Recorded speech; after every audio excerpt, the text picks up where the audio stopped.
you boos and ghouls out there in YouTube land. This is Jen. And tonight we are heading back to that crypty crawly crypt. So if you guys want to hear my thoughts on an Arnold Schwarzenegger directed episode entitled The Switch, well then, stick around.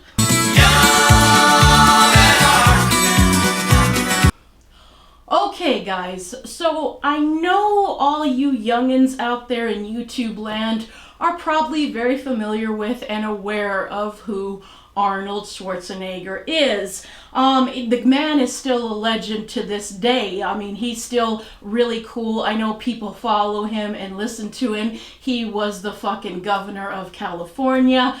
But back in May day, Arnold Schwarzenegger was even a bigger deal than he is today. If you were an 80s or 90s kid slash baby or kid, you knew who fucking Arnold Schwarzenegger was. And I know pretty much every recess in elementary school, I would see all the boys reenacting from all of his movies, all the action movies like Terminator.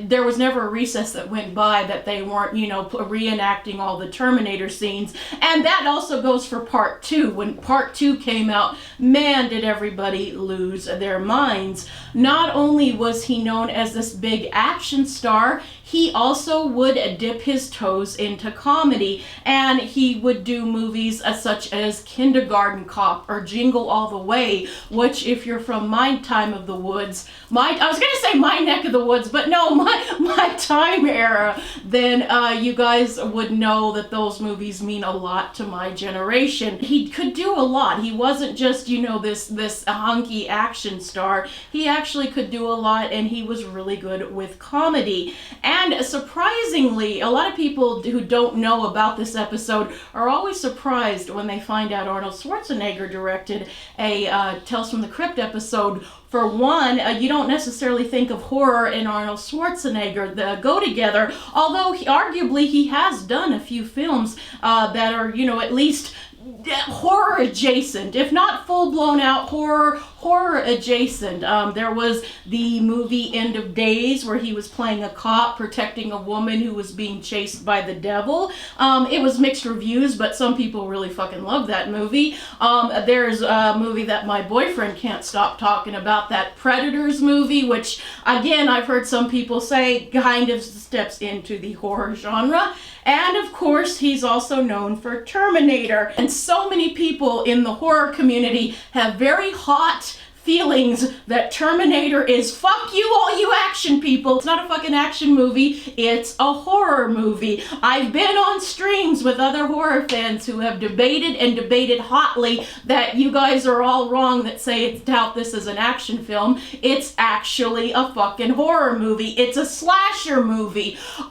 For my own personal take, kids, I think both sides are wrong. I say that it's one of the best love stories ever made, and I'm not being funny or facetious when I say that. I'm being dead serious. Well, everyone's looking at the cool blow 'em up action scenes and Arnold, you know, saying he's gonna be back, and then the horror people, you know, talking about this unstoppable killer that's gonna do nothing, gonna do everything to get this one person, this one victim. I'm here going, but Reese had such a great love story with her. He traveled through time just to be with her. And even though they only had such a limited amount of time together, they had more magic and chemistry than some people have in a lifetime. I really do. So I think it's a romantic film, but there are people that will argue till the cows come home that Terminator is a horror movie.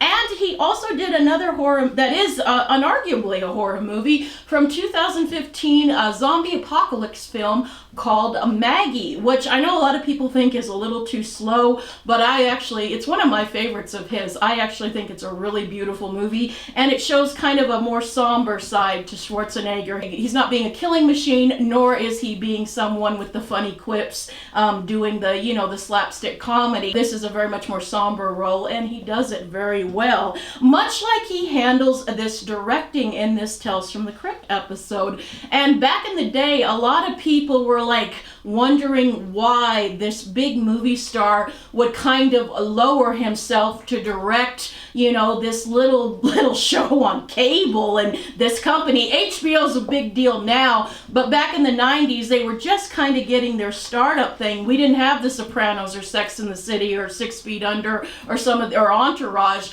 and some of the other big shows that have come out. That was going to be a few years ahead. And you could argue that Tales from the Crypt is one of the shows that started to build up HBO, but at the time it was just kind of a lowbrow thing. And a lot of people were like, why is this big star doing this? And the only other thing that Arnold Schwarzenegger ever directed was a made-for-TV movie from TNT, a Christmas film called Christmas in Connecticut. I can't tell you if that's good direction or not, because I vaguely remember seeing like previews of it on TNT, but I'm not a Christmas person, so I don't think I ever saw it. But I do think my dad might have seen it, because Chris Christopherson was in that movie, and my dad loves anything with Chris Christopherson, so I imagine he saw it. So I can't speak for that movie, but just based on his direction of this Tales from the Crypt episode, I think it's very competently shot. You can tell maybe he's a little green around the ears, but I think that that's the perfect project. Something that's not particularly high stakes, that's not going to cost, a movie company billions and billions of dollars. You can kind of learn your craft without all the pressure of if something's going to fail or not. And he handles it really well. It's kind of sad that he didn't do more directing. And you can also tell that he's having a lot of fun. The campiness and fun factor really shines in this episode. Alongside Arnold Schwarzenegger's very competent direction, we also have some fabulous people in front of the camera. We have the great character actor of William Hickey, and any Christmas person or 80s kid will probably know him from Christmas Vacation. He's the cranky old man who accidentally sets Chevy Chase's Christmas tree on fire. He's just really a cantankerous old man, and he's a hoot and a holler to watch. But honestly, where I know William Hickey from is he had a recurring role. He only did 3 guest spots, but man, did he make those guest spots memorable on a little show from the 90s called Wings. He played Carlton in that show too, and he basically was the bane of everybody on that show. He had to get to somewhere. The show was about people who worked in a little tiny airport, and he had to get to A to B to go see his brother, and he was just a nightmare for everybody, and he was so funny. And I would strongly recommend for you guys, if you guys have never seen the old sitcom of Wings, definitely check it out. It was part of NBC's Thursday night lineup, and while it didn't have quite the numbers of Seinfeld or Cheers or The Cosby Show, it ran for quite a few seasons, and it had a really great ensemble cast. And except for maybe the last 2 seasons, they're really funny shows. It's just they're nothing spectacular, but if you've never seen it, it could give you some belly laughs. But that's where I always know him, as the cantankerous old man from Wings. And in this one, he doesn't play a cantankerous man. He just plays an old man. Although, while doing research, one of the fun things I found out about William Hickey is he's only 62 in this episode, which, yeah, isn't exactly your prime of life, but the way he looks in this episode, to me, I always thought he looked more like he was in his mid to late 70s, but he was only 62, and I'm not gonna lie to you guys, I had kind of a fucking little bit of a midlife crisis when I realized I'm closer to William Hickey's age now, and that's like, 62 isn't quite as, I mean, it's still a ways away, don't get me wrong, but, it's a lot closer than it was when little Jen was watching these Tales from the Crypt, and I'm not gonna lie to you guys, it fucked with my head. I'm like, God damn, I'm closer to his age now. Oh God, what am I doing with my life? Yeah, but after I climbed out of that existential crisis, I thought his performance in this is really good. And what he plays is a guy named Carlton, and he's an older man, and he's very well off. He's rich. He has money, as the kids would say. He's in love with a very younger Kelly Preston, a beautiful Kelly Preston. And I wonder if she got the role because I believe she was friends with Arnold Schwarzenegger. They had worked together in another big hit from the 80s called Twins. It was a comedy with Danny DeVito, and she played Arnold Schwarzenegger's love interest in this. And very beautiful woman, and she's really good in this. And what I like about her is she's a gold digger, but she's not a mean gold digger. Like, she says some harsh things, but she does it in the nicest way you can, and like, you can't hate her. And she's so pretty, you can't falter William Hickey for being hot to trot for him. Problem is, though, is one, Kelly Preston doesn't know William Hickey has money because Carlton wants the girl to fall in love for him, not for his money, which is interesting as we go into this episode. And so he's just this poor old dude, and she's like, I don't know if she does this to spare his feelings, but she's like, I can't give myself to this. You're like my grandfather. You know, I can't bump uglies with my grandpa. I mean, you know, other than the fact of being illegal, it's just kind of gross. And granted, we're not blood related, but ew. And that's fair. I think that's a fair point. So, Kelly Preston's like, I like you, Carlton, but no. But because he's rich, William Hickey decides, I'm gonna go get plastic surgery to make me young again. And he goes by this pretty well-known plastic surgeon, and the guy's like, look, I can give you maybe 10 years off of your looks. And William Hickey's like, no, I want to look like I'm 30. Plastic surgeon's like, bitch, I'm good, but I'm not fucking God. And of course, because William Hickey has so much money, the doctor goes, maybe I can't do it, but I know a guy, but the referral's gonna cost you. And one of the things I love about the direction with this episode that I noticed, that the way that Arnold Schwarzenegger did it was, this is a very goreless kind of movie. And don't get me wrong, I'm a gore whore, but I like how he goes for a much more campy aesthetic. When William Hickey goes to this other doctor who can help him, it's very much like Frankenstein going up the castle, Transylvania. You see heads in a tank, and there's lightning flashes. It reminds you of something that you would see from the late 1930s or early 40s, Universal kind of style, and it's actually very endearing. It reminds you of the older movies, and it also kind of gives you the spirit of the comics. And I thought that's a really nice touch. And with this his first time directing, it was a very cool touch. And again, it kind of makes you sad that he didn't go on to do more movies. But anyway, William Hickey goes and sees this mad scientist, and he's like, can you make me look young again? And he's like, of course I can. And I love that the doctor is having this very fake but still impressive German accent. And he's like, but it's gonna cost you about $1 million to give you a new face. And we also meet Hans, and basically he's going to get Hans's body, and Hans is going to get William Hickey's body, hence the title of the episode. One thing I will say, and I've heard other people say this episode, while being a ton of fun, and it's very cool that Arnold Schwarzenegger directed it, this does not have too much meat on its bones, which is interesting because this is actually the first Tales from the Crypt that is actually taken from a Tales from the Crypt comic. The EC Comics had a whole bunch of horror comics that, Vault of Horror and different titles other than Tales from the Crypt. And there was other people besides the Crypt Keeper that would introduce the stories. We had the Witch and a couple of other characters, but because HBO, I guess, felt that Tales from the Crypt was the coolest name to go with. But this is the first one where we actually get a story from an actual Tales from the Crypt comic. And the story is pretty similar. They don't change hardly anything at all from the comics. And so William Hickey pays the money and they do the transplant. And remember, guys, this is 1999. And so when, he sees his new face, it's just William Hickey in a bunch of bad makeup. And everyone's kind of like, when they see his face, they're like, ew. And when he goes and sees Kelly Preston, she goes, what happened to your face? It's just so bizarre.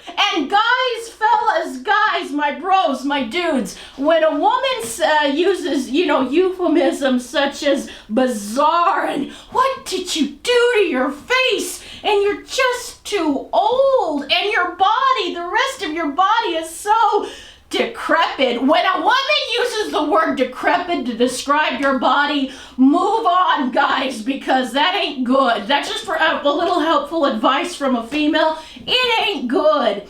But William Hickey is still determined, and so he goes back to the castle again and says, can you give me Hans's torso? And, Hans is like bodybuilder kind of thing. Speaking of bodybuilders, the first time William Hickey goes to the castle, you see this kind of like Igor looking dude open the castle gate and kind of beckon William Hickey in. That was actually Arnold Schwarzenegger's body double dressed up as that, and I thought that was just real cute. He doesn't have any lines, he just kind of grunts, like follow me kind of thing, but I thought that was cool. But that was actually Arnold Schwarzenegger's body double, and I thought that was just a fun little piece of trivia. But anyway, he goes, they do the operation again. It's going to cost him $2 million or $3 million for the torso, but it's a very, great torso, and it works out splendidly. The actor's name, who was playing Hans, is Rick Rossovich. I'm probably totally butchering his name, but he's an actor still working today. Very good looking dude, and he's just this kind of big muscle buildy guy. Like, if you're gonna switch with a body with someone, he wouldn't be a bad choice. And so William Hickey runs back to Linda, Kelly Preston, and says, look at me now, baby. And he has the face, he has the body, and Kelly Preston's kind of in it. She's like, oh my God, you're incredible. And you can think that William Hickey is thinking her panties are just pooled in lady drool. That's what we're gonna call wetness between the legs now, fellas, lady drool.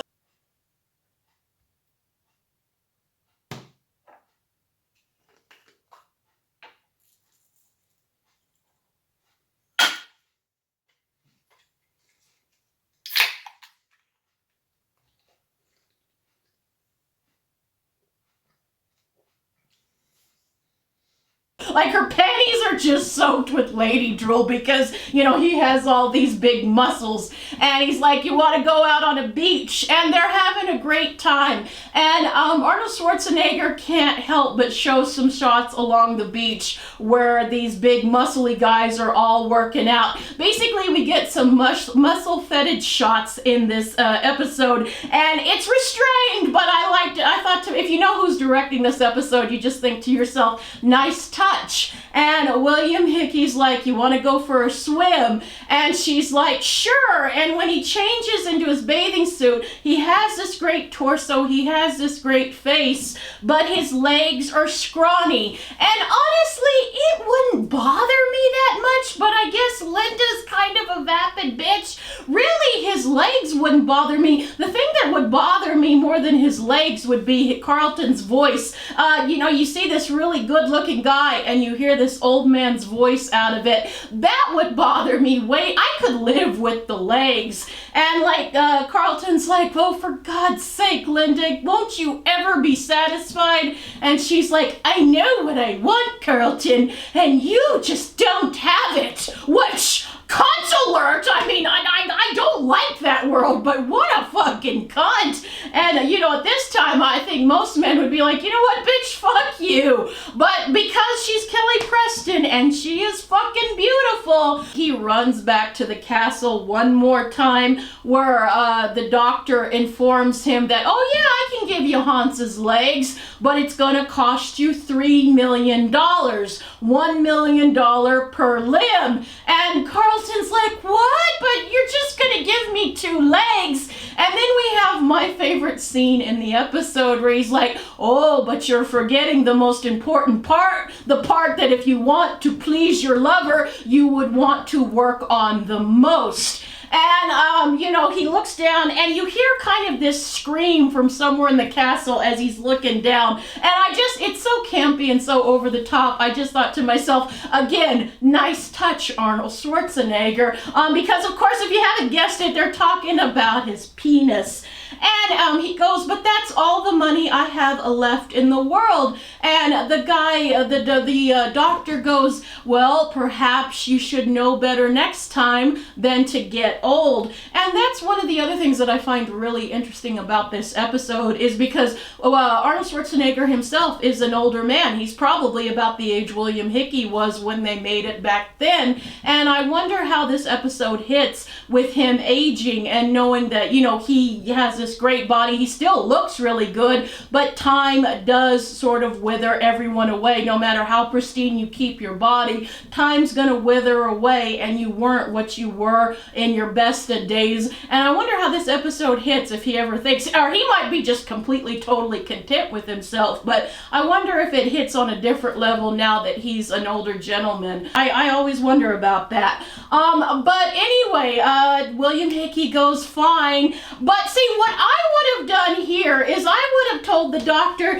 you know what, fuck my legs, doctor, I'll keep $2 million for myself, and you just make my penis really good. Just give me a great penis. I think most women, because, from his torso to his face, he looks really good, and his legs don't look bad. They're a little scrawny, but if he had $2 million in his bank account, a nice chiseled chest, a nice face, and a really nice dick, I don't think many women would be complaining if your legs were a little scrawny. I don't know that many women. Now, Linda might have higher standards, but I think most of us gals would be like, okay, I would rather take a really great dick than a great pair of legs. That's all I'm saying, people. But William Hickey decides he wants the whole package, and he gives the last of his money, $3 million, to get the great legs. These better be some fantastic legs and a really good penis. And he goes back to Linda.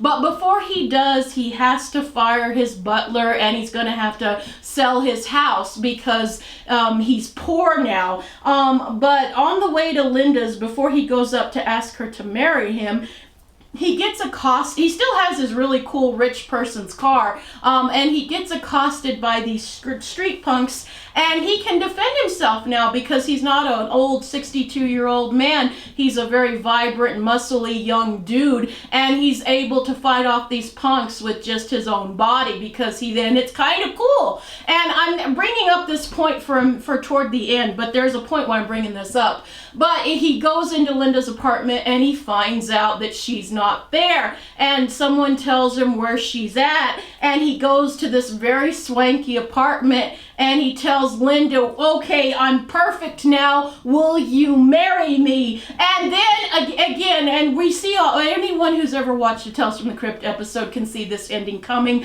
from a mile away. That's not why we watched him. I don't think that's why we were watching him back in the 90s. She's like, I can't.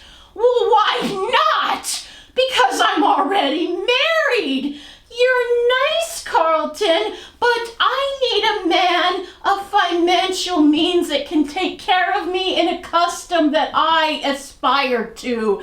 And so, William Hickey's like, what? And then she goes, meet my new husband, Hans. And of course, William Hickey, Hans, comes out and is the old man, and he's the one married to Linda. And the butler he had to let go is his new butler. And the episode ends with William Hickey, holding on to Linda, just laughing at Hans, who is William Hickey. It's a sweet bitchy body, so you guys get what I'm saying, right? And that's how the episode ends. And I have a different take on this episode because while Tales from the Crypt is known for letting people get their just desserts, this one actually feels really, really kind of poetic because I don't think William Hickey got a bad deal in this. I mean, he dodged a bullet because if she had accepted his proposal, I mean, she was just a money-grubbing whore, and he said that's not the kind of woman he wants. And yeah, he doesn't have any money anymore, but he has his youth. He has his vitality again, and he still has his brain, so he knows all the mistakes he makes, and you can make your fortune again and again. I mean, he might not be a millionaire, but who knows? He could remake his fortune again, and he has all this knowledge from all of his years, but he's in a new body. So, like, I always like to think that William Hickey might be kind of emo bitch for a few weeks, but then afterwards realize this is kind of a blessing in disguise, and maybe it was worth. I mean, how many of us would give all we had to go back to our physical peak, our best, our best way we looked, our best way we felt, with all the things we know now? Getting old is not, as they say in this episode, no better than to get old. And like, I'm getting little glimpses, and again, I'm not that old, guys, but like, I'm getting little glimpses in my early 40s. I have little aches and pains. Things aren't as easy. I can't shake off stuff as easy as I could in my teenage years and 20s. And so, like, if you could get an operation that would give you your physical peak and your physical beauty, would it be worth paying all you have? Some people it might not be, but if you have the wisdom to go along with the body, as that old adage says, youth is wasted on the young. So I think this is a happy ending, and I think William Hickey, I like to think he was sad for a few weeks, and then he's like, nah, this ain't a bad deal, and he probably would have found a nice girl while he's poor that was actually for him instead of his money. Again, be careful what you wish for.